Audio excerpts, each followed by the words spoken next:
Eto naman, Oh.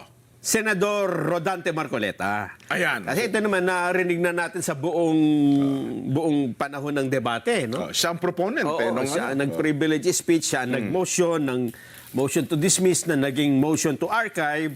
Pero binigyan pa rin siya ng pagkakataong ipaliwanag. Yung kanyang boto. Oo.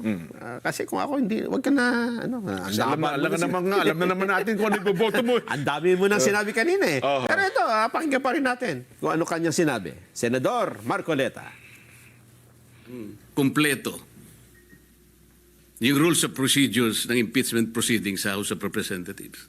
Sapagkat kung binasa po nila yon, malamang hindi po ganun ang kanilang ibinubulong.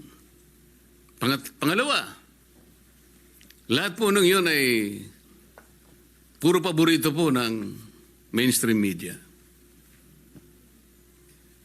Sila na lang po yung tinatanong eh. Pangatlo, lahat po ng yun, walang pagmamahal sa mga Duterte. Alam mo ninyo, basta desisyon ng Korte Suprema ay nagiging bahagi ng ating mga batas, maliman o tama. Yun po ay nasa Article 8 Civil Code na binanggit na po kanina ni Senator Bato. Nang sinasabi po, judicial decisions applying or interpreting the laws on the Constitution shall form part of the legal system of the Philippines.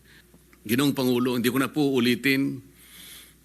I will just request that my entire speech, Mr. President, be incorporated by way of preference to be included in this explanation in my voting yes for my own motion. Thank you very much, Mr. Thank President. you, Senator Marcoleta. Ayun. Siyempre, ano ba asahan natin? Siya ang proponent tong motion eh. No? Bagamat pumayag siyang i-archive.